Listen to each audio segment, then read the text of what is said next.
This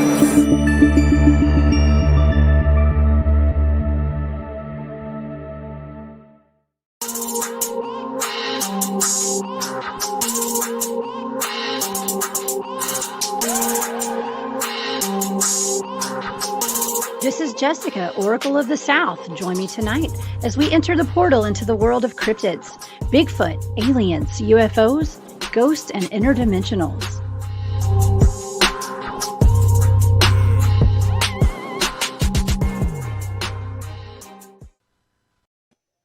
Hey, y'all. Welcome into the portal. I'm Jessica. So glad you guys are here tonight because I have an amazing show for you guys. You are going to be so floored by some of the stuff we're going to talk about tonight. But first, I want everyone to go. Be sure to follow me on my social media sites. All right. So I have an Instagram page for the show, and it's into the portal _Jessica. I have my personal page, which is Oracle of the South. And of course, I have my shop, War Woman Goods. So my show is sponsored by my shop. And yeah, you guys are welcome to go to Etsy and check out everything I have. I sell Native American vintage jewelry, and it's pretty awesome. So y'all go buy some jewelry. Okay. Also, I have my YouTube and Rumble channels, Oracle of the South. So y'all go subscribe. And yeah, I would love that because I do daily videos of my tarot card readings, and I do interviews with my teammates and all sorts of really fun stuff like that. So yeah, well, I am not going to waste a whole lot of time introducing myself because I need to introduce my amazing guest tonight. Okay, so I have David Pardue here with me tonight, and he is a friend of mine and a longtime Bigfoot field researcher.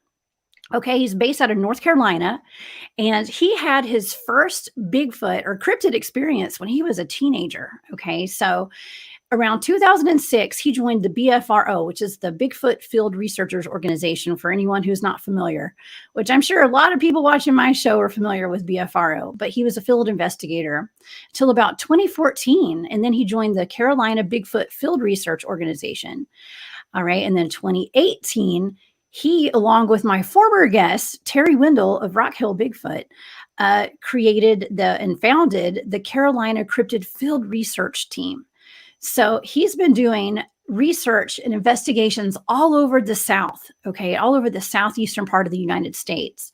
And as a matter of fact, David has done research with my team out at the Meadow. So I'm going to bring David up. Hey, David, thank you so much for being here. Hey. Honor to be here. Yeah, I'm glad you're here. I mean, I was told it'd be hard to get you on my show because, you know, you've got all this amazing evidence and you've never shown this to the public before. So I kept my fingers crossed and here you are. So thank you. I am honored that you're here tonight. I'm honored to be here. I was, when you sent me the email asking, it was like, yeah, I can do that show. So. Oh, well, thank you. Well, you know what? You and I actually know each other pretty well. And I think that's kind of the case with a lot of my research friends that, you know, we trust each other. You know, we've been out in the field together. And so that's why, you know, we feel safe together talking about our experiences and our research because we've been there together and experienced it all together, you know, so. Well, I would love for you to just give a little background on yourself and how you kind of got interested in Bigfoot and kind of what thrusted you into the Bigfoot field. It goes all the way back really when I was a small child and 8 or 9 years old. I can't remember. The movie come out, Sasquatch, the Legend of Bigfoot. And me and some buddies, we all got our mothers to take us to the cinema and we watched it. And I was amazed that there was this big hairy creature out there running around and all the stories that's, you know, told in the actual movie. And so then I come back, you know, from that, and throughout the years, the Patterson footage would pop up from TV, different shows in search of, and that kept me intrigued. And once I hit middle school, I guess, I went to the library. I checked out every book there was on, you know, there was no internet. So I checked out every book there was on Bigfoot and read them and reread them. And it just stuck with me. And then I guess I was 16 or 17 years old. uh, I was helping my aunt and uncle on their farm, and they were building a house, and so I went down to work with them on the weekend, and I had got there before they got home from work, and I was sitting on tailgate and just looking out across the landscape there, and there was a chicken coop down from me about 75 feet, and I kept seeing this black object stick up from behind it, and I thought it was a raccoon trying to get into the chicken coop. You know, I was just my first thoughts. Bigfoot was not even on the radar, and because there's only one Bigfoot, and they lived out on the West Coast, right? Right. So I'm watching this happen, and I think, well, I need to go down there and chase the raccoon off before he gets in there. And so as soon as I stood up and started walking toward the coop, I heard this big crash, and behind the coop was a windbreak of some trees, and then a tobacco field on the other side. And this was in the fall, and tobacco was just getting ready to be primed. And I hear the crash, and then I don't hear anything, and then I see this man, I thought, dressed in black, run across the field and disappear out of sight. And I thought, that sure is an awful big man. The tobacco's standing 5-6 foot tall when you're standing in the rows, and this thing's armpit was exposed. I could see its shoulders and arms, and it disappeared. And when my uncle got home, I took him out there, told him what had happened, and we thought it was somebody messing around the farm at the time. And we get down there, and there's 14-inch tracks in the soil, but there was, it was rough soil. There was no toes. You couldn't see any kind of detail.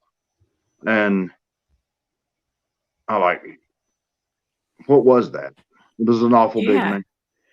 And only later in life, after I got into Bigfoot world, I found BFRO. I started learning a little bit about Bigfoot. Bigfoot is on the East Coast, all up and down the East Coast, matter of fact.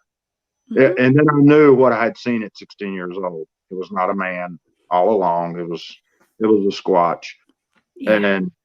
But that, going to my very first BFRO expedition up in West Virginia, I had the best encounter that anybody could ever imagine. And, tell me about it. Well, I got up there, here I am. I joined at BFRO on their expedition, and you can do that to this day. They still do them. I'll go up there, I'm meeting a whole bunch of strangers that I met on the internet to go search for Bigfoot. So me being who I am, I'm thinking, I'm going to get up there. I'm spending all this money. I'm going to get up there, and there's going to be, after about 2 days, there'll be a guy run across the road in a monkey suit, and that'll be that. So I get there, and I go against the grain. I do everything opposite of what they want us to do, because that's what's going through my mind. This is a canned hunt, right? Yeah. So took 2 friends with me, and they didn't know anything about Bigfoot. And so they were following my lead. So I picked up the first game trail that paralleled a human trail. And it actually ran along a major water system. I'm trying not to give names away here. Okay. And I found high up on the edge of this side of this mountainside on a game trail that nobody would be down. Nobody would walk down this unless they were looking for Bigfoot. And I found a 14.5-inch track. That was my very first track. I knew right then that Bigfoot was real. No matter what I'd seen or heard in the past, I knew for a fact it was real then. I had found a track that nobody would have faked, because why would they fake it up on top of the mountain? If they were going to fake something, it would be down where everybody's walking. Right. And so we proceeded on down the trail. We went around the bend of a corner, and there was a power knock. And this is at 11 o'clock in the morning. And I told my friends, I said, let's back out. I want to come back to this spot at dark, before dark, and just settle in and see if they're here after dark. So that's basically what we did. But we got a little bit later start. It was about a mile from base camp. And I got in there. And when we made the turn to go up into this mountain holler, it was pitch black. It was fairly well lit up on the outside of the river system. But once you turned that corner, got up in the mountain itself, it was pitch. It gets real dark. Yeah. Yeah, you couldn't see your hand in front of your face. And you could actually look up, and you could still see the sun as it was setting. You could see the tops of the mountain. above me. Mhm. And we got in there maybe 100, 150 feet, and not far. And there was a power knock that wasn't 10 foot in front of us. Wow. And before the power knock could get through echoing, I heard a growl to our right, and it's just a dry wash. There's nothing there, and it'd be hard for me to jump down into it without breaking an ankle. And on the left-hand side, it was almost a sheer cliff going straight up. Well, I'm looking around like I'm panicky, and I see this big rock about the size of a softball come out of the sun, and it went into the darkness, and it landed right behind me, right behind my feet, like 2 foot away. Wow. And so real quickly, we're making a decision on which way to go, what to do. Then I didn't have night vision, we didn't have all the gadgets we have nowadays. We had a flashlight, Right. and so Not a lot. we turned to exit the way we came, and there's only one way in, one way out. And when we did, there's one standing there screaming at us. Well, the girl that was with us, she basically went into shock. She just shut down. And to make a long story short, they followed us all the way back to base camp, screaming at us, throwing rocks. And I got back to base camp, and all the BFRO people wanted to go back. And I like, you crazy. Yeah. Well, I can imagine. Well, you got initiated the hard way that night, didn't you? into the Bigfoot world. That's wild. That's wild. We did. I went back. Took a total of 13 people back, with 12 other people with myself, and it was almost a complete repeat of what had just happened, but just not as intense. So that was my very first breaking in of Bigfoot, and from then on, I've been wide open on it just about ever since. You have several places that you research, but you really stay in one real very active general area. And we're not disclosing your area here on air tonight, but you have a lot of evidence. Okay, a lot of evidence, and I don't want to waste any time beating around the bush on it, because I'd love to show my audience some of the stuff that you have. Okay, so let's talk about the tree structures and a little bit of the markers that you've encountered, and we can start off with the loop tree if you'd like. Okay. Let me pull this up for the audience. Okay. All right. Explain what this is. This is one of the loop structures we would find. This goes back around 2006, 2007 time frame. And when we would go out scouting, looking for Bigfoot, when we would come back into camp, a lot of times we would find these markers the next morning. They were actually marking our entry back into camp. So we wouldn't take a trail to go out into the woods. We would just randomly walk out into the woods, and a lot of times we would find these structures marking where we had actually walked back into the woods. Wow. Interesting. Well, and then this is one of the most amazing pieces of tree twist evidence that I've ever seen in my life. I'd love to show this. Now explain to my audience what this is. Like I said, I used to go out, 2 to 3 times a month, and we were there. We had at the site, we were there just the week before, and this was not there. And it was made in a week's time. And it was me and another individual who lives up in Virginia that discovered it. And he actually cut that down and took it home. He has it at home now, as far as I know. I haven't talked to him. Now, could an animal do something like that, or a human? I mean, that I know that people's rational minds want to try to figure out something other than a Bigfoot. What else could have done that? Nothing that I know of. It could be done with a group of people, but it would take 10 individual men. That's a 6-inch poplar tree that was broke, and then it was twisted around and around about 12 times. And there's no machine that I know that would be able to do that without leaving some kind of evidence of tracks or tires. Wind wouldn't do it. You would have damage to the other trees around it. There was no other damage anywhere. There wasn't even damage on the ground where somebody would struggle. You know, you're sliding with your feet as you try to put traction to actually twist that around and around and around. I'm not saying humans couldn't do it. It would take a group, and I just don't see it possible. I would like to see somebody repeat it, a single person repeat it. Yeah. It would be hard to do. And it was done with a lot of power. It wasn't a lot of pushing it. It was just twisted around and around. And I found similar stuff that was smaller, but we've never found anything that large. Now, why do you think that a Bigfoot would twist a tree like that? Do you think it's just a marker? Do you think that's out of aggression, or is that what is your idea on that?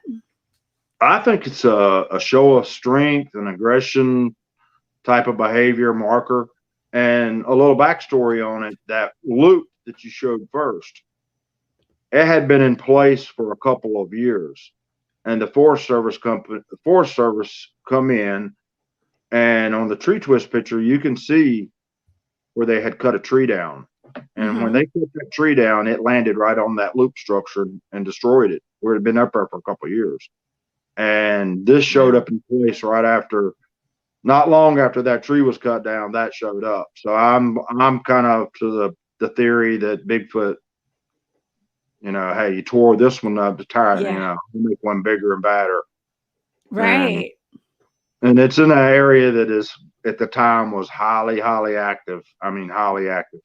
Yeah, well, you actually have kind of created a relationship with some. I'm not going to say a straight up relationship, but these beings know you when you go out there, and you know, I would like to show these pictures of some stick structures, and I know that you had told me that the forest they'd done a controlled burn at this point. So, kind of explain what this is that we're looking at.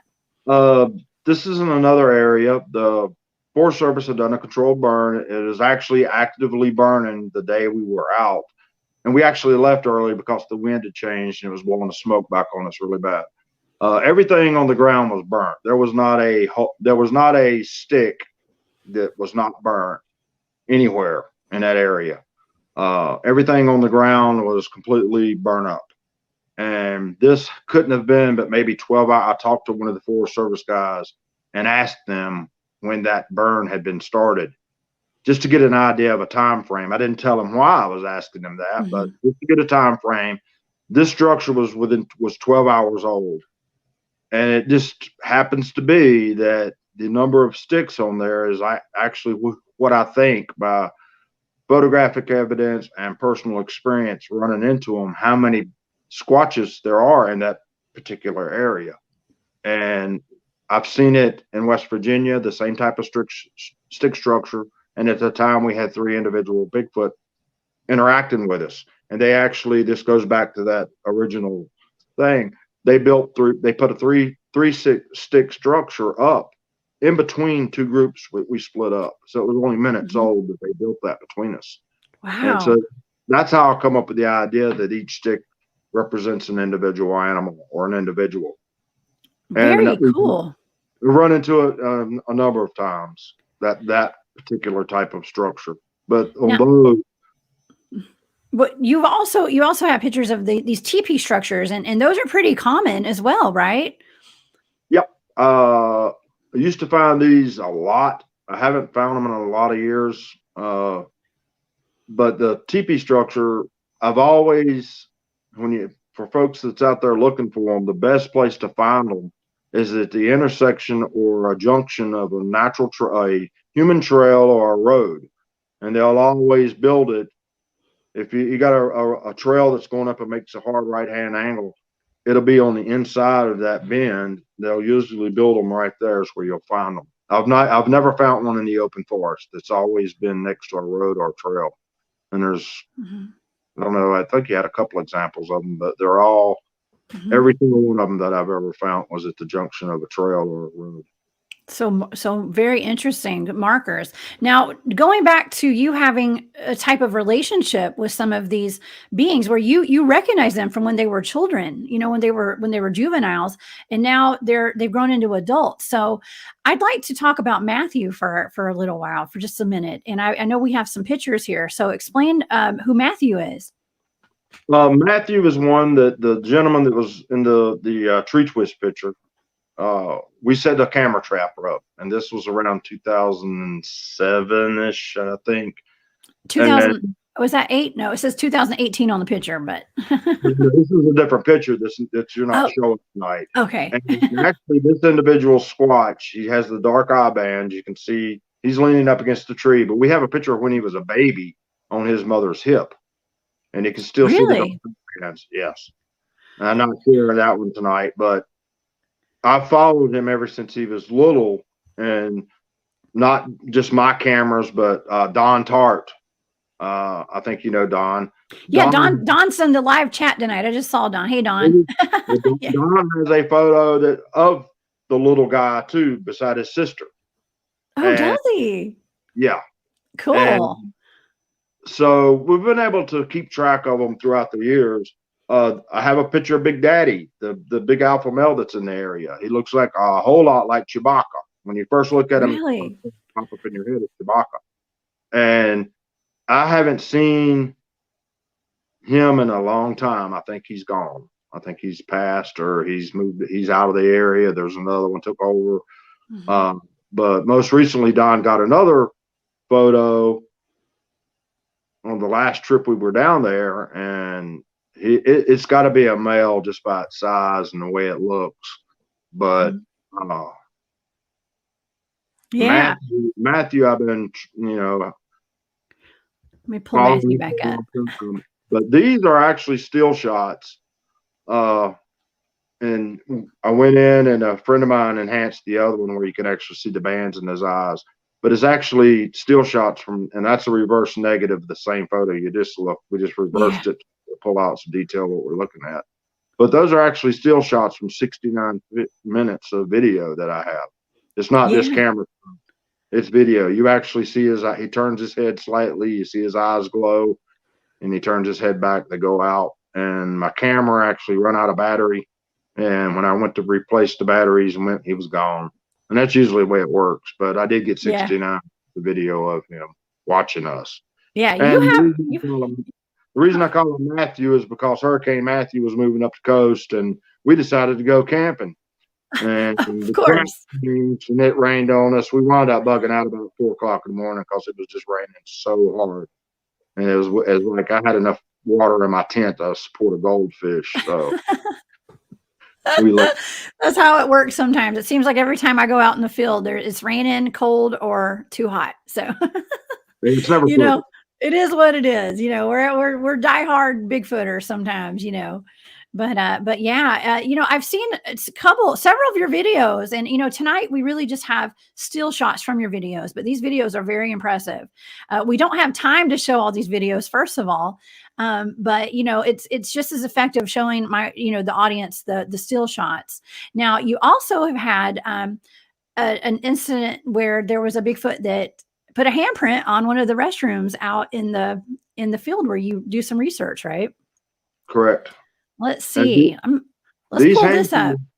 These handprints, a different time frame, about a year later, these handprints are directly across from where I got the 69 minutes of video of Matthew.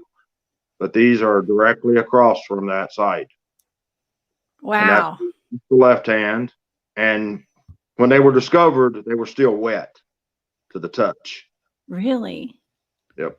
Let's see. And so there's 2 handprints. So that first picture is one handprint, and then this is another handprint. Now, how big are these? It's about 10 inches long, maybe something like that. They're right at it. They're good size. They're almost twice the size of my hand.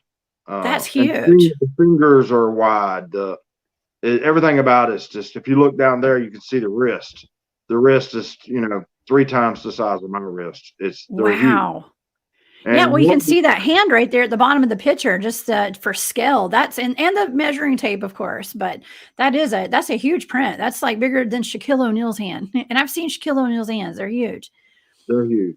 And we went through and tried to think. Was a kid out there playing with some kind of glove or anything? You can see the dermal ridges in it. It wasn't somebody wearing a big glove or somebody just taking their fingers and making the print. You could actually see the details and the dermal ridges. the fingerprint that somebody would leave. You can see all of it. You can even see the lines in that photo there. You can see the lines in the palm of the hand. Yeah, The that's life. huge. Yeah, they're And huge. it's also really creepy knowing that thing was standing there by the restroom, because you don't want to go to the restroom in the middle of the night when you experience handprints like that. And the What's position going of to the jump out hand, at you? Yeah. and the position of the hands, it was almost like he had his one hand on this side of it, another on Yeah. the other, and it was peeking around the corner. Oh, so they were He was looking at creeping and something. peeping. And like they do in any other time you have an interaction with them, they always seem to hold on to a tree. They never really standing out on their own. They're next to a tree or a Yeah. rock. It's a security blanket. They've got to be touching something. We've discovered that Interesting. over the years. It's just highly strange. And speaking of high strangeness, you have done some research in the meadow with my team. Okay. And so you are actually the person who first spotted the cube that I've talked about on several of my shows, and I've had my teammates here talking about that. And for those of you who aren't familiar with the meadow, here's a little picture. This is I was in the meadow with Matthew Delph and Trey Hudson. I've had both of them on my show, and this is us walking through the meadow. It's an undisclosed location, so we can't tell you where it is, but we can. David can attest. This place is highly strange. And so, David, I would love for you to give an account of exactly what transpired that night that the black cube showed up. And tell me, you're a Bigfoot researcher, but you have seen that there's more out there than just Bigfoot. So kind of give us an idea of what happened that night when that cube showed up. Well, going back to when Trey first invited me down there, me and Terry Windell, my research partner, we were under the impression we were going down there to look for Bigfoot. We were Bigfooters and big UFOs and aliens and all that stuff. That's not my cup of tea. I'd rather be in somewhere else. I'm not one to go look for them. I'll take its picture if it steps out in front of me, but I'm not going to go look for it. So I'm under the impression we're down there looking for Bigfoot. And we had been out in the field the previous night, and nothing happened. We didn't see anything. So I was familiar with the field. I'd been in the daytime. I'd been out there the night before. And this particular night we were out there, it was the very next night. I was very familiar with the surroundings. I had my thermal. I had some digital night vision, K2 meter, a couple other gadgets.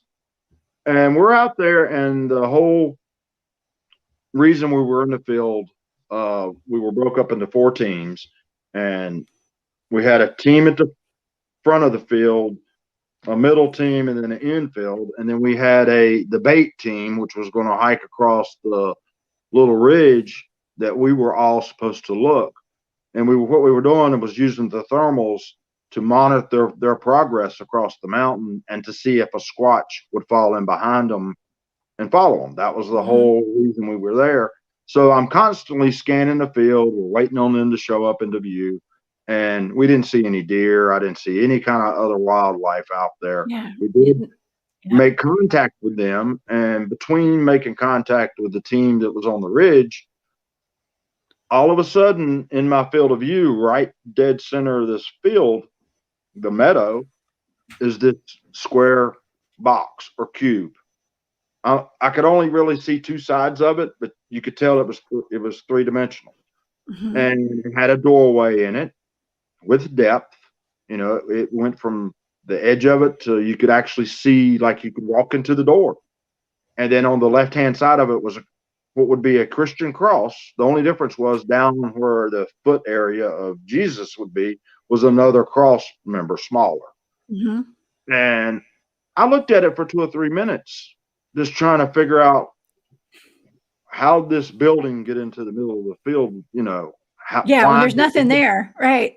And so I'm looking at it. It's got a heat signature that runs all the way around the perimeter of the building, like a circle of heat away from where the building it was, the building or portal or cube, whatever you want to call it. And finally, I didn't have my recorder hooked to my thermal that night, and Mm-hmm. I just had it on a lanyard. And I turned to Terry, and I held my thermal up over my shoulder like this with the lanyard restricting the movement. And I said, "Tell me what you see. Am I looking at something there, or is it just my eyes?" And he said, "What is that?" And I said, "I don't know." And I turned to a teammate, Kristen, and I said, "Look with your thermal and see if you're seeing what I'm seeing, because I'm thinking at that time, maybe I got a glitch going on in my system or something's happening." And as Right. soon as she turns around to record what she's looking at, it just fades out. It's like it didn't want to be recorded. Mm-hmm. But then it reappeared. And it never come back to its full glory of the sharp edges, the doorway, the cross. You could make it out as it reappeared, but it never come back to its full sharp edges, crystal clear. Mm-hmm. But we could tell it was there. And we were able to walk in, the other team members, to that portal. Mm-hmm. We call it a portal. What we all decided. Because lack of a better term, we call it the portal, right? And to make a long story short, we walked in the other team members, Grumpy, which I think you talked to. Yeah, Grumpy's been on the show. Grumpy's in the chat. He's watching tonight. Yeah. And Tim Gallen, and Tim has passed. Yeah.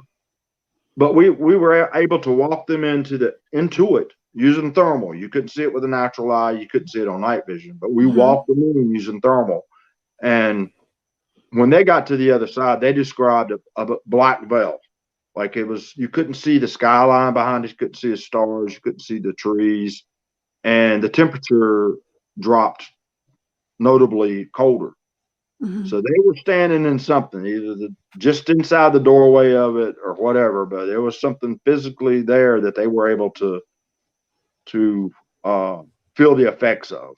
Mm-hmm. And I don't know, it freaked me out. And now, did you lost radio contact with them, correct? Well, I know we lost, I can't remember if we lost radio I know we lost visual. They disappeared from the thermal screens, both of them. We had two thermals watching and monitoring them, and we were in radio contact, but they did disappear from the thermals. Mm-hmm. They went into something that was able to mask the thermal energy. So I know that for a fact. I watched it with my eyes as they just, they're gone. And that's when we called them back and, come on back out, and they come back up, they reappeared. They had a natural heat signature. And there was one or two other people still standing in the field that didn't go in, that their signature stayed there the whole time. Only the ones who actually entered in were the ones whose thermal signature disappeared. So it was, wow. It was weird. That's very weird. Now was the box showing up reading hot or cold? Well, my thermal system's only black and white. White is hot. The darker you get, the colder it is. And this cube box portal, whatever you want to call it, was showing up bright hot on my thermal system. Which, if the person would have been standing out there, they would have been the same temperature as it. That's how bright hot it was. Now, on other systems, you got a color palette. You can go in and change, and it may have been red on that thermal system. But in a black and white system, it showed up white, which is an indicator of heat. Wow. Interesting. Yeah. I mean, this is a very it's a little terrifying, because we don't know what this box is. I mean, we don't know if Bob and Tim had not walked out of that cube. I mean, they might not be here today, or Bob, Tim did pass away from something not related to this, but it would be, we don't know. And in my opinion, I think that maybe some of these missing people are going missing because they're going into these boxes. Maybe. I don't know. It's something it's hard to wrap our heads around. Right. Yeah, it's that's my takeaway from this. Matter of fact, now when I go to the woods, I pack my pack a little bit heavier And I don't know. I mean, we're out here in it all the time, and I just now it spooked me. It's I wasn't going there intentionally looking for it. It found me more or less, and it's changed the way that I spend my time in the woods. I can tell you that. Yeah. It's affected me. Yeah. Yeah. I think it's affected everybody that has seen it and has experienced it.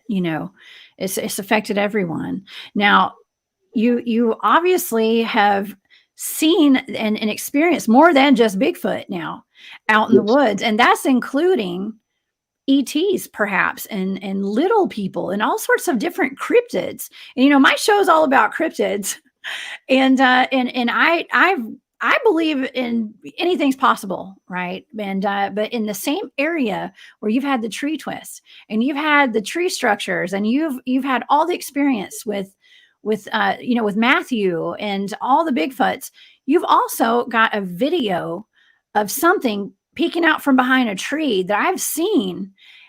And the video is pretty mind blowing, but I have some still shots and I would love for you to talk about that tonight. Okay. Let's see. Let me pull up some pictures. Okay. What are we looking at right here? I know this is a still shot. Let me break it down. First off, we were actually out set up for Bigfoot. We were looking for Bigfoot. We did get a rock thrown in that night.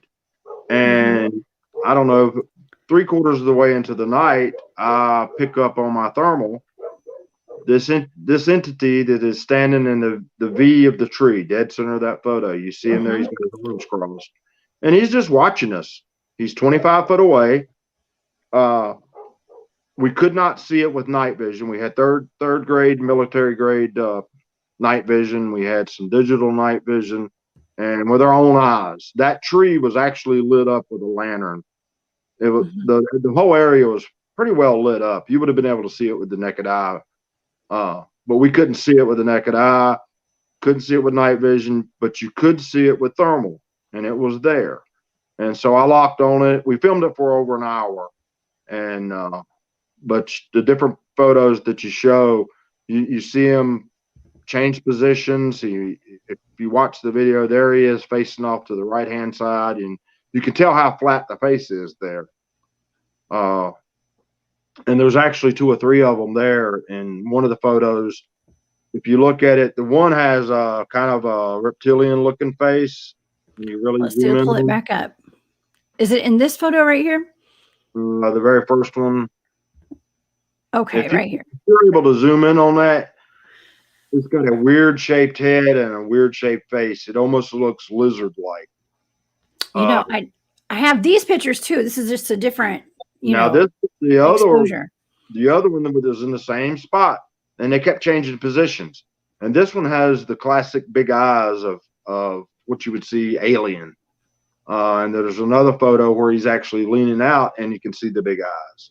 Well, you can see his arm in the middle too, or you can see where he's peeking out with the big eyes over to the right.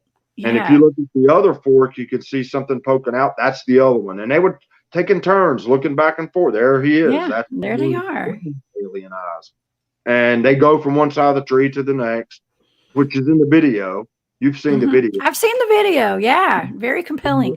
It's actually there. And when we first started filming it, it stood out in the open just like that, even more so. Like it knows we can't see it. But then it figured out, yeah, we can because we're staring at it. And then at that point, it started to hide. And on that photograph, if you're able to zoom in on it and go into the deep background, there's actually another one standing in the background that has a real long neck. Looks like he has a cape on and a horse looking face, a real long looking face. It's kind of wicked looking. But this guy here, I nicknamed him Spooky Dude.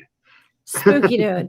Well, they're little creepers, and it's always something hiding behind a tree or hiding behind something and peeking out at us. Now describe how big these things were, because I was under the impression that they were really big, but you told me that they were pretty small. Yeah, they're only about 30 inches tall. That's small. Yeah. And then I don't think we have video or pictures of it, but later that night, we also filmed 3 to 4 more individuals that were watching us from afar, and they're probably the best we could ascertain. They're only about 18, 20 inches tall. Yeah. And you've seen the video of them running. One runs backwards and they're moving.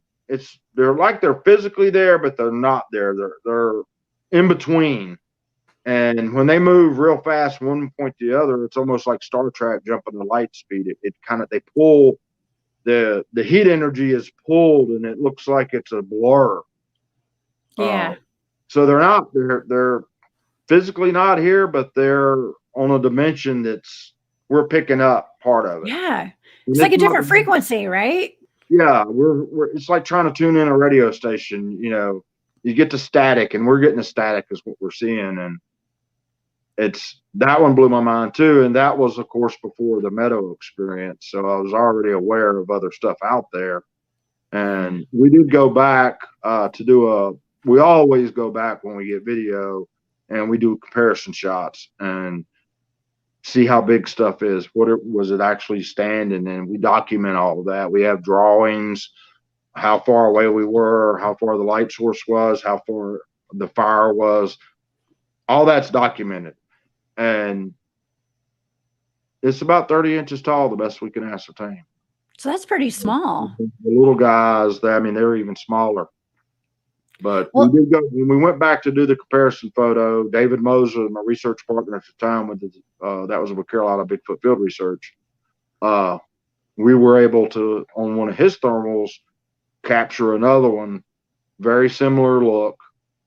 And within 20 feet of that spot, we were able to catch them again, which I don't have. I don't have the photo, but I do have the photo.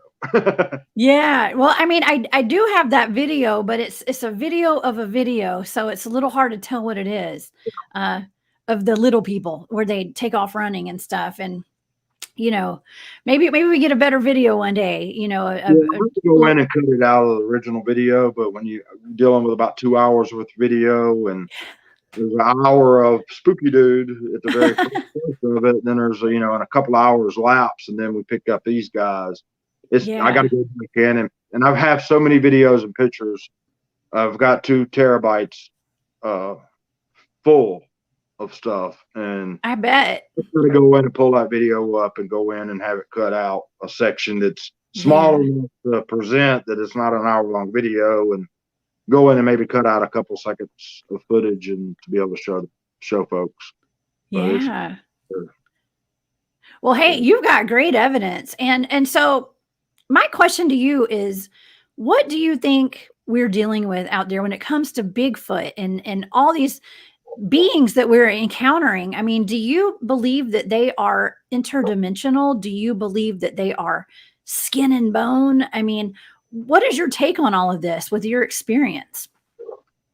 Matthew, the photo of Matthew, the Bigfoot, that's a flesh and blood creature. I have no doubt they're flesh and blood. They, every time I've ever encountered one of them, they had white eye shine. I've been scared to death and left the woods. Don't get me wrong. But myself, Don Tart, Terry Windell, and a whole host of other people, everything you're hearing about tonight, somebody else was with me.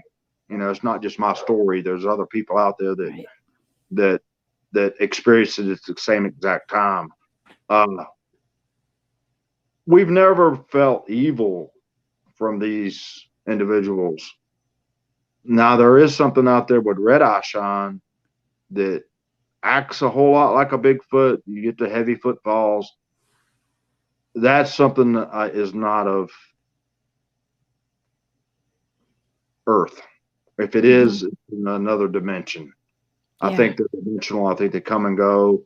And every time I've been around them, I've got my heebie-jeebies. I get really spooked. I'm dealing with something evil. I get the same feeling with them as I do the portal or the alien stuff that we just showed. They're dimensional, spooky dude. Yeah. I get the same gut feeling that it will do me harm, or it has the capability of doing me harm. Bigfoot, I've never really, once I've understood what they're doing, I've never got that, I'm not coming out of the woods feeling.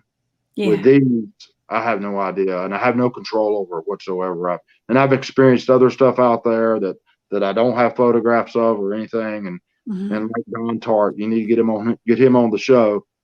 Yeah. He's had some. I've asked him. Yeah. He's coming, I hope. He's had some really good stuff happen that's unexplainable, and it's nothing of this known world that we know about physically, but it's something else out there that's, I say it's good and evil.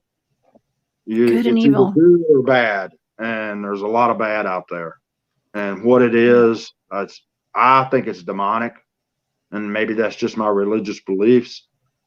But the gut feeling I get, it's demonic, and the other stuff, Bigfoot itself, just Bigfoot as a whole, the Patterson footage type Bigfoot, that is a natural animal. It is part of our life, has been here. I always like to say it come over on the ark, Yeah. When Noah was loading up all the animals, there was a male and a female Bigfoot loaded right up along. Hey, there might have been. Who knows? That's my take. Yeah. Well, speaking of all the guys that you go out with, and Don and Dave and all these guys, you guys are pretty diverse with your backgrounds and whatnot. So tell me about the team and how you guys work off of each other and bounce ideas and things like that. I mean, you guys seem to have when we have these crazy experiences, it really brings people together more. We're like a big family, in a lot of cases. So tell me about your team and the people you go out with. Well, like myself, I'm just a regular layman. I work in the heavy industry. I'm a tracker. I know all the animals out there. I know 99% of the noises they make, the tracks they leave. So I'm more of a naturalist. I go out, I can tell you what's out there, what ain't supposed to be out there. And that's the limit to my, and I can track. Then you have other folks that work with nuclear power. You have other people that are professional photographers. Matt, one of my teammates, is a professional musician, and he has sound software that we can go in and take a sound that we heard, and he can go in and break it down and tell us exactly what that sound consists of, what frequency it is. And then the same thing with like Terry's a photographer. Terry can go in and for instance, we were at an area and I thought I saw a flash of light. And I have a GoPro on me most of the time now. And sure enough, there was a flash of light on my GoPro. But we went in and it was a bug flying from the daylight, from the shadow across the field. And when he went to the other side, he got a glisten off the body, and it showed up as a flash. But we were able Terry was able to go in and pull that out. And my flash, I knew I seen with my own eyes, and we didn't know what it was. It turned out to be a bug. But that's what we do. We debunk our stuff. Our material gets debunked by ourselves in the group before the public or anybody else ever sees it. We make 100% sure that what we present or what we talk about or go public with has been gone through with a fine-tooth comb, because, it's enough. There's enough fake stuff going on out in the world, and we're not part of it. We never will be part of it. We disown it. We try to debunk our stuff, and everybody has a part of it, and the whole big team. And the team is, I've got my own little group, Terry and Matt, and then there's the Grumpy's group, and then there's the Enigma group, and then there's Trey's group, but we all are one big group. And so when we get something, we send it out to everybody. And everybody gets this thing for us and gets our take, and we vet it ourselves. And we've got naturalists, we've got biologists, we've got engineers, we've got pilots, all kind of stuff. Everybody brings in a different idea, or everybody puts their expertise to it. I don't know everything, but you may know it, or the next guy may know it, and That's how we operate. And we always have operated like that. And if you don't operate like that, then you won't be around long. Exactly. I know. I mean, I remember seeing your videos years ago, and I always knew like you had some of the best evidence, and it's because you're out in the woods so much. If you want to go out and get the evidence and you want to go out and experience this, you have to get your boots on the ground. You have to go out in the woods. You have to spend time out there and log hours, and that's exactly what you do, and that's what you've done for all these years, Yep. And that's what all the guys on our teams do, So right. Do what? Don Tart's out there this weekend. Yeah. I saw that. Yeah, he was heading out. I saw a post he put on social media about it. So yeah. Well, do you have any advice for people that want to get out and do some Bigfooting? Tell my audience a couple of words of advice. Have an open mind. Bigfoot is real. I won't try to convince you by myself, but you're only going to believe it 100% when you have an experience yourself. But go out there with an open mind. Try not to take a dog with you. Don't shine bright lights in the woods around you. The best thing to do is to hear about an active area, set up camp, and just sit in camp. They will come to you. You're their TV. Their curiosity will get them. And that's how I get them. I don't go tromping through the woods anymore. I let them come to me, and I'm set up for them. They can see the IR on your night vision. They can see it, but there's ways around that I've discovered over the years, and that's how I'm able to get some of my footage, but I won't give that advice. But not everything's Bigfoot when you go out there. You're going to hear all kind of sounds. And when you do have an experience, vet it. Rule out everything else that it could possibly be before it's a Bigfoot. 99% of the time, it's something else. That's what we're finding. Yeah. Every little crack and whoop out in the woods is not Bigfoot. It's still rare to have a Bigfoot experience. Bigfoot gets a lot of press nowadays, and it's a popular subject. But everything in the woods is not Bigfoot. You're lucky, and it's a rare event to experience it. And your best thing to do is to join up with somebody like my team or somebody else's team and go out with some experienced people. They're going to take you to an area they know is active, and your odds of something happening just increase to the 1,000-fold just by being in the area. Because the United States and the world is a big place, and you're looking for a needle in a haystack.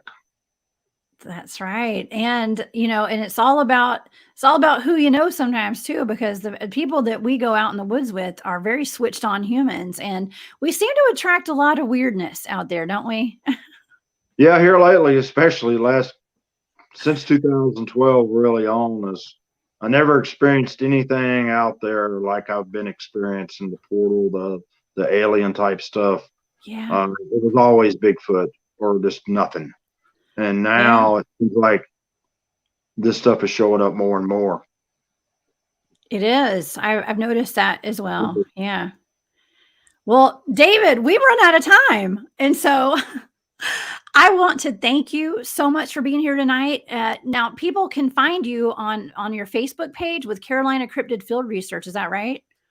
Yes. Now, Terry handles more of that, and Matt, I'm not a Facebook person, but the YouTube channel, same thing. It's Carolina Cryptid Field Research. Got a YouTube channel. YouTube. And on Instagram. Yeah, as well. We're there. We can get a hold of you. Okay. Well, awesome. David, thank you. I'm sorry we ran out of time. I hope that you'll come back and be my guest again, and we will talk about all the other high strangeness that we've experienced out in the woods. Anytime. Does that sound good? Okay.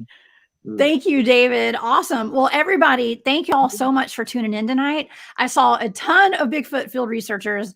on the live chat tonight. So David, we had a lot of our friends on watching tonight. So thank y'all so much. And next week, I'm going to be participating in a ladies' night, the ladies of KGRA. So we're going to have Renee Barnett, the host of Night Vision, is going to be on, along with Katie Gobrowski with MUFON's What's Up? And we're going to have a paranormal roundtable. So it's going to be a really good time. And I hope you guys will join in. And David, thanks again for being here. And until next time, thanks for going into the portal with us. I'll see y'all next week. Bye-bye.